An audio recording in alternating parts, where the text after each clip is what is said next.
എല്ലാ വിദ്യാർത്ഥികൾക്കും പുതിയൊരു വീഡിയോയിലേക്ക് സ്വാഗതം. ഈ വർഷത്തെ കാലിക്കറ്റ് യൂണിവേഴ്സിറ്റി ഡിഗ്രി കോഴ്സുകളിലേക്കുള്ള സെക്കൻഡ് അലോട്ട്മെൻറ്റ് പ്രസിദ്ധീകരിച്ചു. അപ്പോൾ വിദ്യാർത്ഥികൾ അലോട്ട്മെൻറ്റ് പരിശോധിച്ചിട്ടില്ലെങ്കിൽ അലോട്ട്മെൻറ്റ് പരിശോധിക്കുക. അപ്പോൾ വിദ്യാർത്ഥികൾ ചോദിക്കുന്ന കാര്യമാണ് തേർഡ് അലോട്ട്മെൻറ്റ് എപ്പോഴാണ്, അതുപോലെ തന്നെ തേർഡ് അലോട്ട്മെൻറ്റിനായിട്ട് വിദ്യാർത്ഥികൾക്ക് പുതുതായിട്ട് ഓപ്ഷനുകൾ നൽകാൻ സാധിക്കുമോ, അതുപോലെ തന്നെ ഓപ്ഷൻ എഡിറ്റ് ചെയ്യാൻ പറ്റുമോ, പുതിയ കോളേജ് കോഴ്സുകൾ ആഡ് ചെയ്യാനായിട്ട് സാധിക്കുമോ എന്നിങ്ങനെയൊക്കെ വിദ്യാർത്ഥികൾ ചോദിച്ചിട്ടുണ്ടായിരുന്നു. അപ്പോൾ വിദ്യാർത്ഥികൾക്ക് ഈ ഒരു വീഡിയോ വഴി തേർഡ് അലോട്ട്മെൻറ്റിനെ കുറിച്ച് നിങ്ങൾക്ക് അറിയേണ്ട എല്ലാവിധ ഡീറ്റെയിൽസും നിങ്ങൾക്ക് ഈ ഒരു വീഡിയോ വഴി മനസ്സിലാക്കാൻ സാധിക്കുന്നതാണ്. അപ്പോൾ വിദ്യാർത്ഥികൾക്ക് ഈ വർഷത്തെ കാലിക്കറ്റ് യൂണിവേഴ്സിറ്റിയുടെ തേർഡ് അലോട്ട്മെൻറ്റ് നിലവിൽ ഷെഡ്യൂൾ പ്രകാരം ജൂലൈ 7-ാം തീയതിയാണ് ഡേറ്റ് പറഞ്ഞിട്ടുള്ളത് ഷെഡ്യൂൾ പ്രകാരം. എന്നാൽ അതിന് മുമ്പായിട്ട് തന്നെ തേർഡ് അലോട്ട്മെൻറ്റ് വരാനുള്ള സാധ്യതയുണ്ട്. അതുപോലെ തന്നെ അതിനിടയ്ക്കായിട്ട് തന്നെയാണ് കമ്മ്യൂണിറ്റി കോട്ട, അതുപോലെ തന്നെ മാനേജ്മെൻറ്റ് കോട്ട, അതുപോലെ സ്പോർട്സ് കോട്ട എന്നിങ്ങനെയുള്ള കോട്ടകളുടെ റാങ്ക് ലിസ്റ്റും പ്രസിദ്ധീകരിക്കുന്നത്. അപ്പോൾ വിദ്യാർത്ഥികൾ ആദ്യം തന്നെ നിങ്ങൾ ശ്രദ്ധിക്കേണ്ട കാര്യം എന്ന് പറയുന്നത്, തേർഡ് അലോട്ട്മെൻറ്റിൽ നിങ്ങൾക്ക് ആർക്കൊക്കെയാണ് ഓപ്ഷൻസ് എഡിറ്റ് ചെയ്യാൻ പറ്റുക എന്ന് ചോദിച്ചാൽ, നിങ്ങൾക്ക് ഓപ്ഷൻസ് ഹയർ ഓപ്ഷൻ ക്യാൻസലേഷനും അതുപോലെ സെലക്റ്റഡ് ഓപ്ഷൻ ക്യാൻസലേഷനും ചെയ്യാനുള്ള സൗകര്യം മാത്രമാണുള്ളൂ. അതെന്താണെന്നുള്ളത് പറയാം. അതുപോലെ തന്നെ നിലവിൽ നിങ്ങൾക്ക് ഓപ്ഷൻ റീ അറേഞ്ച്മെൻറ്റ് ചെയ്യാനോ അല്ലെങ്കിൽ പുതിയ കോളേജോ കോഴ്സോ കൂട്ടിച്ചേർക്കുന്നതിനോ സാധിക്കുന്നതല്ല. അപ്പോൾ അത് എന്തൊക്കെയാണ് കാര്യം എന്ന് പറഞ്ഞു തരാം. അപ്പോൾ നിങ്ങൾക്കിപ്പോൾ ഫസ്റ്റ് അലോട്ട്മെൻറ്റിൽ അല്ലെങ്കിൽ സെക്കൻഡ് അലോട്ട്മെൻറ്റ് കിട്ടിയിട്ടുണ്ടാവും. അപ്പോൾ നിങ്ങൾക്കിപ്പോൾ ഫസ്റ്റ് അലോട്ട്മെൻറ്റിൽ അലോട്ട്മെൻറ്റ് കിട്ടിയെന്ന് വിചാരിക്കുക, അല്ലെങ്കിൽ ഇപ്പോൾ സെക്കൻഡ് അലോട്ട്മെൻറ്റ് ആദ്യമായിട്ടാണ് അലോട്ട്മെൻറ്റ് കിട്ടിയത്, അല്ലെങ്കിൽ ഫസ്റ്റ് അലോട്ട്മെൻറ്റ് നിങ്ങൾക്ക് അലോട്ട്മെൻറ്റ് കിട്ടി, എന്നാൽ സെക്കൻഡ് അലോട്ട്മെൻറ്റ് കിട്ടിയിട്ടില്ല, എന്നാൽ സെക്കൻഡ് അലോട്ട്മെൻറ്റ് പുതുതായിട്ട് മറ്റൊരു ഓപ്ഷനിലേക്ക് കിട്ടി എന്നിങ്ങനെ പല വിദ്യാർത്ഥികൾക്കും പല തരത്തിലായിരിക്കും അലോട്ട്മെൻറ്റ് കിട്ടിയിട്ടുണ്ടാവുക. അപ്പോൾ നിങ്ങൾ ചെയ്യേണ്ടത് നിങ്ങളുടെ അഡ്മിറ്റ് കാർഡ് ഡൗൺലോഡ് ചെയ്തെടുത്ത് അതിൽ നിങ്ങൾക്ക് എവിടെയാണോ അലോട്ട്മെൻറ്റ് കിട്ടിയത് അഡ്മിഷൻ നേടാനായിട്ട് അതിൽ പറഞ്ഞിട്ടുള്ളത്, അതിൽ പറഞ്ഞ ആ ഒരു കോളേജിലായിരിക്കണം നിങ്ങൾ പോയിട്ട് ജോയിൻ ചെയ്യേണ്ടത്. അപ്പോൾ കോളേജിൽ അഡ്മിഷൻ നേടുന്ന സമയത്ത് വിദ്യാർത്ഥികൾക്ക് ഫീസ് നൽകണോ എന്ന് ചോദിച്ചാൽ അത് നിങ്ങൾ കോളേജിൽ ചോദിച്ച ശേഷം അത് ചെയ്താൽ മതി. കാരണം കാലിക്കറ്റ് യൂണിവേഴ്സിറ്റിയുടെ തേർഡ് അലോട്ട്മെൻറ്റ് ഉള്ളതുകൊണ്ട് തന്നെ പല യൂണിവേഴ്സിറ്റികളും ഫീസ് അഡ്മിഷൻ ടൈമിൽ തന്നെ അടക്കണമെന്ന് പറയാറില്ല, പിന്നീട് അടക്കാനുള്ള ഒരു അവസരം കൊടുക്കാറുണ്ട്. ചില കോളേജിൽ വിദ്യാർത്ഥികൾ ഫീസ് മുഴുവനായിട്ട് അടക്കണമെന്ന് പറയാറുമുണ്ട്. അപ്പോൾ അതുകൊണ്ട് തന്നെ നിങ്ങൾ ശ്രദ്ധിക്കേണ്ട കാര്യം ഇത്രമാത്രമാണ്. നിങ്ങൾക്ക് ഇപ്പോൾ തേർഡ് അലോട്ട്മെൻറ്റിൽ പാർട്ടിസിപ്പേറ്റ് ചെയ്യണമെന്നുണ്ടെങ്കിൽ നിങ്ങളുടെ ഓപ്ഷൻസിൽ എന്തെങ്കിലും ഓപ്ഷൻസ് അവിടെ ബാക്കി ഹയർ ഓപ്ഷൻസ് ആയിട്ട് ഉണ്ടായിരിക്കണം. അതായത് ഇപ്പോൾ നിങ്ങൾക്കിപ്പോൾ ഒന്നാമത്തെ ഓപ്ഷനാണ് ഫസ്റ്റ് അലോട്ട്മെൻറ്റും സെക്കൻഡ് അലോട്ട്മെൻറ്റും ഏറ്റവും ലേറ്റസ്റ്റ് ആയിട്ട് അലോട്ട്മെൻറ്റ് കിട്ടിയിട്ടുള്ളതെങ്കിൽ നിങ്ങൾക്ക് അവിടെ ആ ഒരു സീറ്റിൽ തന്നെ മാൻഡേറ്ററി ഫീസ് ഓൾറെഡി നിങ്ങൾ അടച്ചിട്ടുണ്ടാവും. അപ്പോൾ ആ ഒരു ഓപ്ഷനിൽ നിങ്ങൾ അഡ്മിഷൻ നേടേണ്ടതായിട്ട് വരും. കാരണം ഒന്നാമത്തെ ഓപ്ഷൻ്റെ മുകളിൽ വേറെ ഓപ്ഷൻ ഇല്ലാത്തതുകൊണ്ട് തന്നെ അവിടെ നിങ്ങൾ പെർമനൻറ്റ് അഡ്മിഷൻ എടുക്കേണ്ടതായിട്ട് വരും. തേർഡ് അലോട്ട്മെൻറ്റിലേക്ക് നിങ്ങളെ പരിഗണിക്കപ്പെടുന്നത് അല്ല. ഇനിയിപ്പോൾ നിങ്ങൾക്ക് അലോട്ട്മെൻറ്റ് കിട്ടിയിട്ടുള്ളത് ഒന്നാമത്തെ ഓപ്ഷനല്ല, നിങ്ങൾക്കിപ്പോൾ ഒരു ഒന്നാമത്തെ അല്ലാതെ രണ്ടാമത്തെ മൂന്നാമത്തെ നാലാമത്തെ ഇങ്ങനെ ഒരു 20 ഓപ്ഷൻസ് വരെയുള്ള ഏതെങ്കിലും ഒരു ഓപ്ഷനാണെന്ന് വിചാരിക്കാം. ഇപ്പോൾ ഒരു ഉദാഹരണത്തിന് ഇപ്പോൾ എനിക്ക് കിട്ടിയിട്ടുള്ളത് 5ാമത്തെ ഓപ്ഷനാണെന്ന് വിചാരിക്കാം. അപ്പോൾ 5ാമത്തെ ഓപ്ഷനാണ് എനിക്ക് കിട്ടിയിട്ടുള്ളതെങ്കിൽ എന്നെ അടുത്ത അലോട്ട്മെൻറ്റിലേക്ക് പരിഗണിക്കുന്നത് ബാക്കിയുള്ള ഇതിൻ്റെ മുകളിലുള്ള ഹയർ ഓപ്ഷനിലേക്കാണ്. അതായത് നിങ്ങൾക്ക് ഏത് ഓപ്ഷനാണ് കിട്ടിയത് അതിൻ്റെ മുകളിലുള്ള ബാക്കി ഓപ്ഷനുകളെയാണ് ഹയർ ഓപ്ഷൻ എന്ന് പറയുന്നത്. അപ്പോൾ എനിക്കിപ്പോൾ 5ാമത്തെ ഓപ്ഷനാണ് കിട്ടിയതെങ്കിൽ 1, 2, 3, 4 ഈ ഒരു 4 ഓപ്ഷനുകളെയാണ് ഹയർ ഓപ്ഷൻ എന്നതുകൊണ്ട് ഉദ്ദേശിക്കുന്നത്.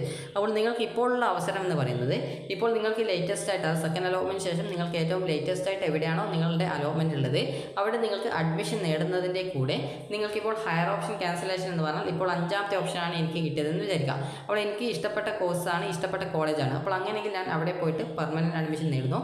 അതോടൊപ്പം തന്നെ ഞാൻ ലോഗിൻ ചെയ്തുകൊണ്ട് ഹയർ ഓപ്ഷൻസ് ക്യാൻസൽ ചെയ്ത് കൊടുക്കുന്നു. അപ്പോൾ ഇങ്ങനെ ക്യാൻസൽ ചെയ്യുന്ന സമയത്ത് എനിക്ക് തേർഡ് അലോട്ട്മെൻറ്റിൽ പ്രത്യേകിച്ച് പുതിയ ഓപ്ഷനിലേക്ക് മാറ്റം കിട്ടില്ല. കാരണം ഇവിടെ ഓപ്ഷൻ നമ്പർ എന്ന് പറയുമ്പോൾ ആ ഒരു സമയത്ത് 0 ആവും. കാരണം മുഴുവനായിട്ട് ഹയർ ഓപ്ഷൻ ഡിലീറ്റ് ചെയ്തു. അതുപോലെ തന്നെ ഇപ്പോൾ കിട്ടിയ സീറ്റിൽ ഞാൻ പെർമനൻറ്റ് അഡ്മിഷൻ എടുക്കുകയും ചെയ്തു. അപ്പോൾ അതുകൊണ്ട് തന്നെ ഹയർ ഓപ്ഷൻസ് പൂർണ്ണമായിട്ട് ഡിലീറ്റ് ചെയ്താൽ പിന്നീട് അടുത്ത തേർഡ് അലോട്ട്മെൻറ്റിൽ മാറ്റമൊന്നും വരില്ല. ഇനിയിപ്പോൾ രണ്ടാമത്തേത് സെലക്റ്റഡ് ഓപ്ഷൻ ക്യാൻസലേഷൻ കൊണ്ട് ഉദ്ദേശിക്കുന്നത്, ഇപ്പോൾ 5ാമത്തെ ഓപ്ഷൻ കിട്ടി നിങ്ങൾ അവിടെ നിർബന്ധമായിട്ടും പെർമനൻറ്റ് അഡ്മിഷൻ എടുക്കേണ്ടതായിട്ട് വരും. അപ്പോൾ അങ്ങനെ എടുത്ത സമയത്ത് എനിക്കിപ്പോൾ എൻ്റെ ഓപ്ഷൻ ലിസ്റ്റിൽ എനിക്ക് 3ാമത്തെ ഓപ്ഷൻ വേണ്ട എന്ന് വിചാരിക്കുന്നു. അപ്പോൾ അതിനെ മാത്രമായിട്ട് ഞാൻ റിമൂവ് ചെയ്യുന്നു. ബാക്കിയുള്ള 1, 2, 3 ഒന്നാമത്തെ ഓപ്ഷനെ ഡിലീറ്റ് ചെയ്തു. 1, 2, 4 എന്നിങ്ങനെയുള്ള ഓപ്ഷൻസ് മാത്രമേ എൻ്റെ ഓപ്ഷൻ ലിസ്റ്റിൽ ബാക്കിയുള്ളൂ. അതായത് ഇവിടെ ഓൾറെഡി ഓപ്ഷൻ ഡിലീറ്റ് ചെയ്യും മുമ്പായിട്ട് എനിക്ക് ഇവിടെ ഉണ്ടായിരുന്ന ഓപ്ഷൻ എന്ന് പറയുന്നത് 4 ഓപ്ഷൻസ് ഉണ്ടായിരുന്നു. എന്നാൽ ഞാൻ ഇവിടെ ഒരു ഓപ്ഷൻ ഡിലീറ്റ് ചെയ്ത സമയത്ത്, അതായത് ഈ ഒരു 3ാമത്തെ ഓപ്ഷൻ ഡിലീറ്റ് ചെയ്ത സമയത്ത് ഇവിടെ 3 ഓപ്ഷൻസ് മാത്രമേ ബാക്കിയുള്ളൂ. അപ്പോൾ അതാണ് ഉദ്ദേശിച്ചത്. അപ്പോൾ നിങ്ങൾക്ക് ഈ രീതിയിൽ സെലക്ട് ചെയ്ത ഓപ്ഷനുകളെ മാത്രമായിട്ട് റിമൂവ് ചെയ്യാൻ സാധിക്കും. ഇതാണ് സെലക്റ്റഡ് ഓപ്ഷൻ ഡിലീറ്റ് എന്ന് പറയുന്നത്. അതായത് സെലക്റ്റഡ് ഓപ്ഷൻ ക്യാൻസലേഷൻ അല്ലെങ്കിൽ സെലക്റ്റഡ് ഓപ്ഷൻ ഡിലീറ്റ് എന്ന് പറയുന്നത്. അപ്പോൾ ഈ ഒരു രീതിയിൽ നിങ്ങൾക്ക് ഹയർ ഓപ്ഷൻ ക്യാൻസലേഷൻ ചെയ്യാം. അതായത് ഇപ്പോൾ കിട്ടിയ സീറ്റ് തന്നെ മതി എന്നുള്ളവർക്ക് ഹയർ ഓപ്ഷൻ ക്യാൻസൽ ചെയ്യാം. എന്നാൽ ഇപ്പോൾ കിട്ടിയിട്ടുള്ള സീറ്റ് ആ ഒരു സീറ്റിൽ പഠിക്കാം. എന്നാൽ അടുത്ത തേർഡ് അലോട്ട്മെൻറ്റിൽ എനിക്ക് മറ്റൊരു ഓപ്ഷനിലേക്ക് കിട്ടുമോ എന്ന് നോക്കാം എന്ന് വിചാരിക്കുന്ന വിദ്യാർത്ഥികൾക്ക് ഈ ഒരു രീതിയിൽ വേണ്ടാത്ത ഓപ്ഷൻസ് റിമൂവ് ചെയ്ത് കൊടുക്കാവുന്നതാണ്. ഇനിയിപ്പോൾ നിങ്ങളുടെ ഓപ്ഷൻസിനെ മുഴുവനായിട്ട് അവിടെ നിലനിർത്തണം എന്നുണ്ടെങ്കിൽ, അതായത് ഹയർ ഓപ്ഷൻസിനെ മുഴുവനായിട്ട് അവിടെ നിലനിർത്തണം എന്നുണ്ടെങ്കിൽ നിങ്ങൾക്കിപ്പോൾ കിട്ടിയിട്ടുള്ള ആ ഒരു സീറ്റിൽ നിങ്ങൾ പെർമനൻറ്റ് അഡ്മിഷൻ നേടുക. അതിനുശേഷം നിങ്ങൾക്ക് ആ ഒരു അടുത്ത അലോട്ട്മെൻറ്റിനായിട്ട് വെയിറ്റ് ചെയ്യാവുന്നതാണ്. ഇനി ചില വിദ്യാർത്ഥികൾക്ക് ഒരു അലോട്ട്മെൻറ്റും കിട്ടാത്ത വിദ്യാർത്ഥികളുണ്ടാവും. അപ്പോൾ അങ്ങനെയുള്ള വിദ്യാർത്ഥികൾക്ക് പ്രത്യേകിച്ച് അതായത് ഇതുവരെ ഫസ്റ്റ് അലോട്ട്മെൻറ്റിലും കിട്ടിയിട്ടുണ്ടാവില്ല, സെക്കൻഡ് അലോട്ട്മെൻറ്റിലും അലോട്ട്മെൻറ്റ് കിട്ടിയിട്ടുണ്ടാവില്ല.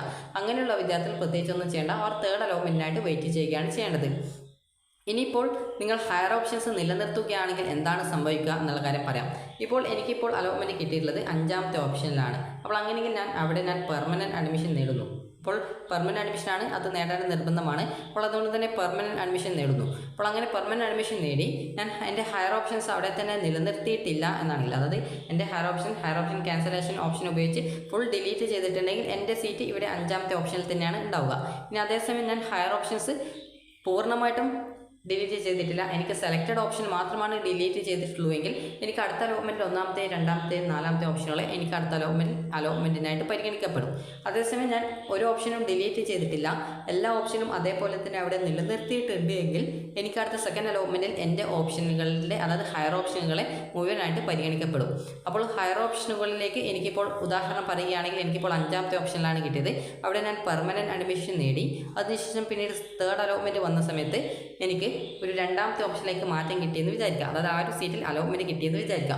അപ്പോൾ അങ്ങനെ അലോട്ട്മെൻറ്റ് കിട്ടിയിട്ടുണ്ടെങ്കിൽ ഞാൻ എൻ്റെ ഇവിടുത്തെ സീറ്റ് ഇങ്ങോട്ടേക്ക് ട്രാൻസ്ഫർ ചെയ്യും. ഇവിടെ കോളേജിൽ ഞാനിപ്പോൾ യൂണിവേഴ്സിറ്റി ഫീസ് ഇനത്തിൽ അടച്ചിട്ടുള്ള ആ ഒരു പൈസ ഇവിടേക്ക് പുതിയ ആ ഒരു കോഴ്സിലേക്ക് അല്ലെങ്കിൽ കോളേജിലേക്ക് ട്രാൻസ്ഫർ ചെയ്യും. അതുപോലെ ഞാനിപ്പോൾ പുതുതായിട്ട്, അതായത് ആദ്യം അഡ്മിഷൻ നേടിയിട്ടുണ്ടായിരുന്ന കോളേജിൽ അഡ്മിഷൻ സമയത്ത് ഞാനൊരു ഫീസും കാര്യങ്ങളൊക്കെ അടച്ചിട്ടുണ്ടാവും. ചില കോളേജ് അഡ്മിഷൻ സമയത്ത് ഫീസ് മുഴുവനായിട്ടോ അല്ലെങ്കിൽ തീരെ ഫീസ് വാങ്ങിക്കാറില്ല. കാരണം ചില സമയത്ത് വിദ്യാർത്ഥികൾ ഈ അടുത്ത തേർഡ് അലോട്ട്മെൻറ്റിന് കാത്തിരിക്കുന്നുണ്ടെങ്കിൽ മറ്റൊരു ഓപ്ഷനിലേക്ക് കിട്ടാനുള്ള സാധ്യത ഉള്ളതുകൊണ്ട് തന്നെ പിന്നീട് അത് വീണ്ടും മടക്കി കൊടുക്കുകയൊക്കെ വരുന്നത് കൊണ്ട് തന്നെ ചില കോളേജ് അഡ്മിഷൻ ടൈമിൽ ഇപ്പോൾ ഫീസ് വാങ്ങിക്കാറില്ല, പിന്നീട് തേർഡ് അലോട്ട്മെൻറ്റിന് ശേഷമായിരിക്കും വാങ്ങിക്കുക. ചില കോളേജ് ഫീസ് വാങ്ങിക്കും. അപ്പോൾ അങ്ങനെ ഫീസ് വാങ്ങിച്ചിട്ടുണ്ടെങ്കിൽ നിങ്ങൾക്ക് ആ ഒരു ഫീസിൻ്റെ റെസിപ്റ്റും കാര്യങ്ങളൊക്കെ ഉണ്ടാവും. അപ്പോൾ മറ്റൊരു ഓപ്ഷനിലേക്ക് കിട്ടുകയാണെങ്കിൽ നിങ്ങൾക്ക് ഈ ഒരു, അതായത് ഇപ്പോൾ തേർഡ് അലോട്ട്മെൻറ്റിൽ 2ാമത്തെ ഓപ്ഷനിലേക്ക് കിട്ടിയെന്ന് വിചാരിക്കുക. അപ്പോൾ അങ്ങനെയുള്ള അതിന് താഴെയുള്ള 3ാമത്തെ 4ാമത്തെയും 5ാമത്തെ ഓപ്ഷൻ ഡിലീറ്റ് ചെയ്യപ്പെടും. അപ്പോൾ അങ്ങനെ ഡിലീറ്റ് ചെയ്യുന്നതുകൊണ്ട് തന്നെ എനിക്ക് പുതിയ ആ ഒരു സീറ്റിൽ തന്നെ ഞാൻ പോയിട്ട് അഡ്മിഷൻ എടുക്കേണ്ടതായിട്ട് വരും. അങ്ങനെ അഡ്മിഷൻ എടുക്കേണ്ടതായിട്ട് വരുന്നത് കൊണ്ട് എനിക്ക് ഇവിടെ ആദ്യത്തെ കോളേജിൽ ഞാൻ അഡ്മിഷൻ ടൈമിൽ ഫീസ് അടച്ചിട്ടുണ്ടെങ്കിൽ ഞാൻ അതിൻ്റെ റെസിപ്റ്റും കാര്യങ്ങളൊക്കെ എടുത്തുകൊണ്ട് കോളേജിൽ പോയി കഴിഞ്ഞാൽ ആ ഒരു ഫീസ് എനിക്ക് തിരിച്ചു തരും. അപ്പോൾ ആ ഒരു ഫീസ് ഞാൻ എടുത്തുകൊണ്ട് എനിക്ക് പുതുതായിട്ട് ഏത് കോളേജിലാണോ കിട്ടിയത് ആ ഒരു കോളേജിൽ പോയിട്ട് അഡ്മിഷൻ നേടുകയാണ് ചെയ്യേണ്ടതായിട്ട് വരിക. അപ്പോൾ അതായത് നിങ്ങൾ മനസ്സിലാക്കേണ്ടത് ഇത്ര മാത്രമാണ്.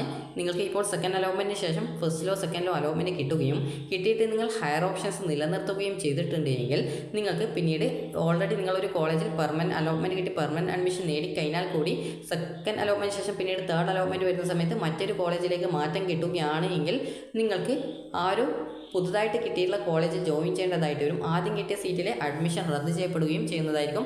പിന്നീട് പുതിയ സീറ്റിലേക്ക് ജോയിൻ ചെയ്യേണ്ടതായിട്ട് വരികയും ചെയ്യുന്നതാണ്.